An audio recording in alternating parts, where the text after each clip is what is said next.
Magandang araw po sa inyong lahat. This is Brielle, the vlogger. Ito nga po pala yung kasundo ng tinatanggal ko po yung laman na color white dun sa ampalaya. Niluluto na nga po pala yan yung time na iyan. Lulutuin pa nga lang po yung halatang masarap na. Kinabukasan nga din pala ay naligo kagad ako pagkatapos namin kumain at nag-ayos. Nakalimutan ko na naman nga po mag-video habang nakain nga po kami. Fast forward nga po pala at yan nga po ay nag-aayos nga lang po ako ng mukha dahil may pupuntahan nga po kami. Kasakay na nga po pala kami dyan ng tricycle at aalis na nga po. Kahit nga po talaga naandar yung tricycle at ako nga po ay init na init dahil wala nga po akong kaipit-ipit. Yun nga po, pupunta na naman nga po kami sa aking lolo at lola dahil birthday nga po ng aking tito. Kaya nga po kung mapapanood nga po ito ng aking tito ay happy birthday nga po talaga. Habang nasa tricycle nga po kami, lumipat nga po kaming tatlo sa likod. Sinundo nga lang po namin dyan ang aking tita dahil nga po ay gusto nga din pumunta sa aking lolo at lola. Malapit na nga po kami kina lolo at lola. Pasensya na nga po dahil magulo nga po ang pagbibideo. Malubak lang po talaga sa dinadaanan namin. Nakapunta na nga po kami sa bahay ni Lola at Lola. At nakakain na nga rin po kami. May pupuntahan nga lang po kami dyan. At yan nga po, kung makikita nyo nga po sa dami ko na nga po nakain din, nangangain pa rin po ako ng mangga. Habang pumunta na nga po kami sa aming pupuntahan, nagkakwentuhan pa nga po talaga kami dyan. Napakaganda nga naman talaga dito ng tanawin. Saglit nga lang po talaga kami dun sa pupuntahan namin, kaya nga po bumalik na po kami kila Lola at Lola.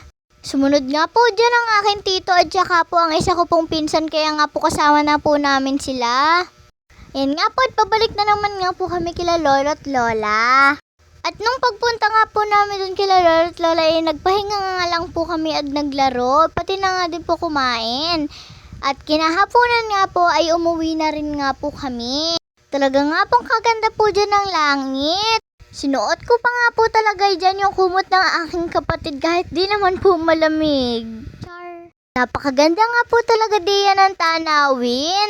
Fast forward nga po, nagsaing nga lang po ako dyan ng madali at naghain na nga po at saka po kami nagsikain. Sabi nga po nila ay umuna na nga po ako sa pagkain pero sumunod na nga rin po sila.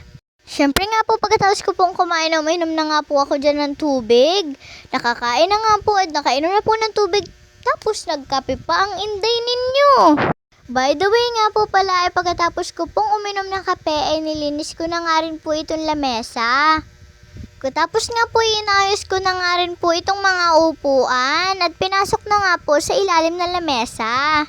Nakalimutan ko nga po palang videohan dyan ang aking pagwawalis, kaya nga po yung part na po yan ay magmamap na nga po ako. Minap ko nga po talaga yan ng maayos para nga po malinis na malinis po ang aming kusina. Pagkatapos ko nga po pala maglinis ng kusina ay ako nga po ipunta dito sa isang kwarto at nilinis nga po ito. Bala ko nga po talaga ditong matulog ng mag-isa dahil kaya ko naman nga po.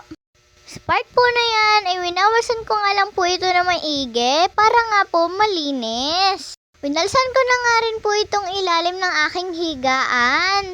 Pagkatapos nga po pala ay pinagsasara ko nga po itong bintana at sinarado ko na rin po itong kortina. Yan nga po, kinuha ko nga lang po dyan yung mga puzzle mat.